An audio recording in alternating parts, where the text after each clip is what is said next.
என் நெஞ்சில் குடியிருக்கும் அனைவருக்கும் வணக்கம். அரசியல்ல மட்டும் இல்ல, பொதுவாவே நமக்கு ஒரு பெரிய அடையாளம் இருக்கணும்னா நம்ம பேரே ஒரு அடையாளமா மாறணும். அதுக்கு அப்படி ஒரு பாசிட்டிவ் எனர்ஜி அந்த பேர்ல இருக்கணும். அந்த எனர்ஜியை கொடுக்கறதே அந்த பேர்ல இருக்க வார்த்தைகளோட வலிமை தான்.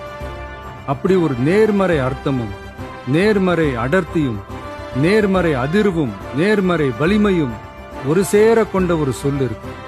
என்னைக்குமே தன்னோட தன்மையை இழக்காத ஒரு சொல். இந்த வார்த்தை சொல்லும் போதே உச்சரிக்கிறவங்கள மட்டும் இல்ல, ஒட்டுமொத்த ஒரு பெரும் கூட்டத்தையே உணர்ச்சியோட உச்சத்துல வைக்கிற சொல்லது, உற்சாகப்படுத்துற சொல்லது. நம்ம மக்களோட நாடி நரம்புகள்ல நானேற்றும் அந்த சொல். அந்த வார்த்தை வேற என்ன? வெற்றி, வெற்றி, வெற்றி. வெற்றி தான் அந்த சொல். வெற்றி நான் நினைச்சதை மிச்ச மீதி இல்லாம செஞ்சு முடிக்கிறது, மனசுக்குள்ள இருக்க நோக்கத்தை நிறைவேற்றுறது, வாகை சூடுறதுன்னு பல அர்த்தங்கள் இருக்கு. அப்படிப்பட்ட ஒரு வார்த்தை தான் நம்ம கட்சியோட மைய சொல்லாவும் மந்திர சொல்லாவும் மாறி நிக்குது.